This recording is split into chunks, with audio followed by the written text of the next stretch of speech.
Welcome back student.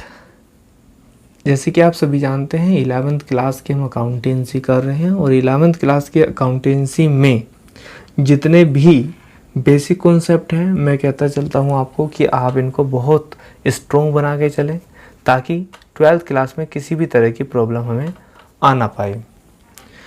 उसी तर्ज पर उसी बात को ध्यान में रखते हुए मैं आपको टीचिंग भी कराता हूं कि जो भी बेसिक कॉन्सेप्ट है वो आपका छूट ना पाए।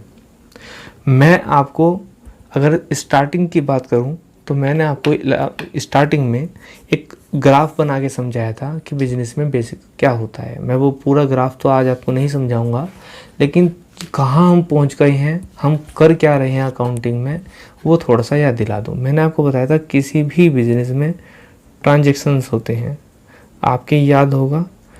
हाँ जी सर, आपने बताया था ट्रांजेक्शन होते हैं और मैंने आपको क्या बताया था, उनको आप क्या करते हैं बेटा, रिकॉर्ड करते हैं। और रिकॉर्ड कहाँ पर करते हैं जी, मैंने आपको बताया था या तो जर्नल में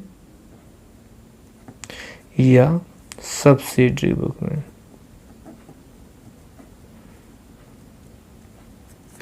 या तो जर्नल में या सब्सिडरी बुक में। और यहाँ पे बहुत सारे नाम भी मैंने आपको बताए थे, मैं उनको भी नाम मेंशन नहीं करूँगा। और बताया था मैंने जर्नल प्रॉपर में।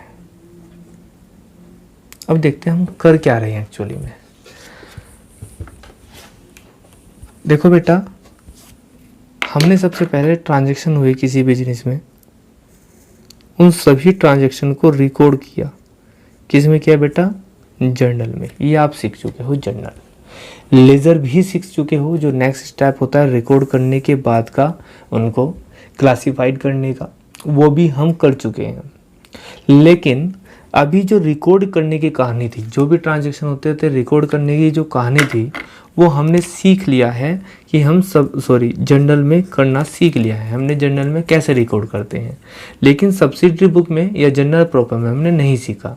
तो आज हम इसी की स्टार्ट कर रहे हैं। यूँ तो लास्ट क्लास में मैंने आपको कैश बुक से स्टार्ट करा दी थी, लेकिन आज हम basically double column cash book करते हैं, जो एग्जाम व्यू पॉइंट से या आने वाले टाइम के व्यू पॉइंट से भी आपके लिए इम्पोर्टेंट है।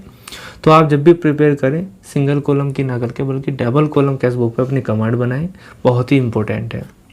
उसके बाद सब्सिडरी बुक में भी अगर आप अपनी बुक को देखें तो स्पेशल पर्पस बुक फर्स्ट और स्पेशल पर्पस बुक सेकंड लिख रहा होगा, यहाँ पे कैश बुक लिख रहा होगा, यहाँ पे सब्सिडरी बुक लिख रहा होगा।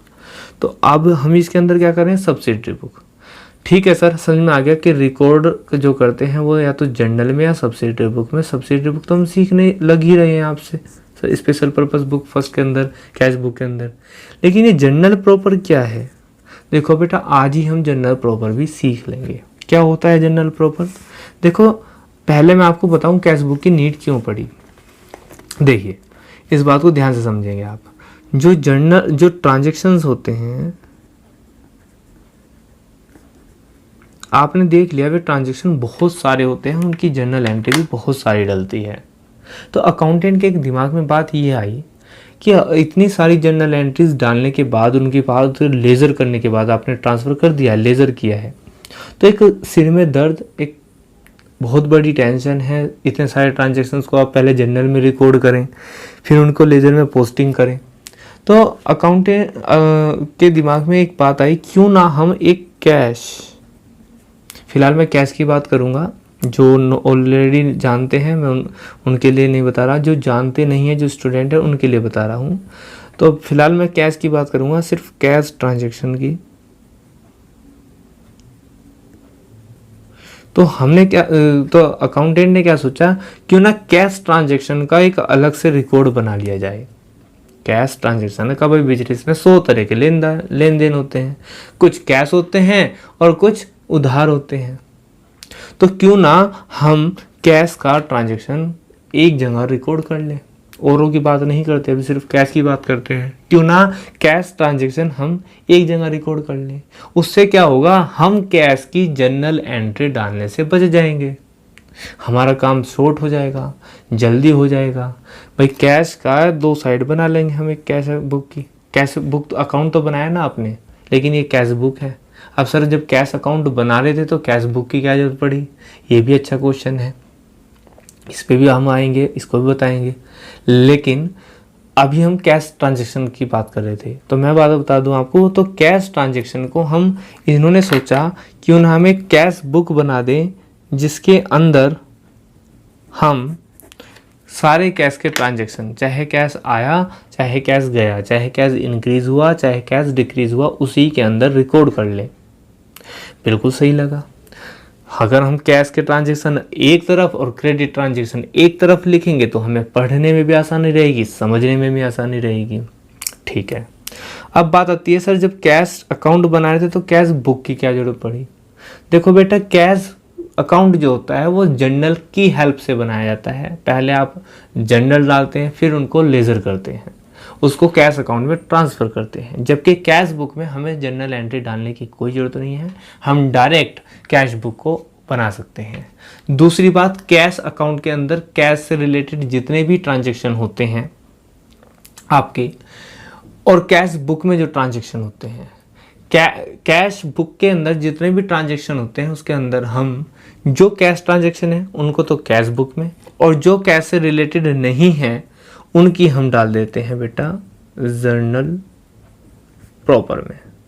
अब ये जर्नल प्रॉपर क्या है, नाम से लिख रहा है प्रॉपर, जर्नल प्रॉपर है कुछ नहीं, बेसिकली जर्नल एंट्रीज ही हैं। यानी कि जो एंट्रीज आने से बच जाएंगी कैश बुक में वो हम जर्नल प्रॉपर में डाल देंगे।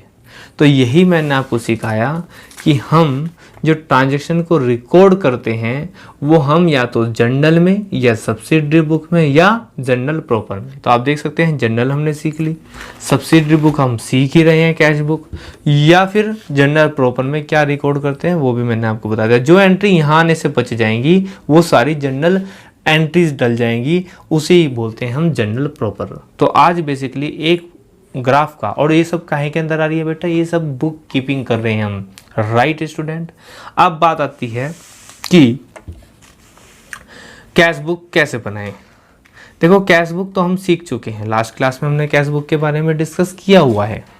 बात ये आएगी कि जो हम कर रहे हैं, क्या कर रहे हैं बेटा, हम कैश बुक। तो आज हम जो सीखेंगे वो सीखेंगे बेटा डबल कॉलम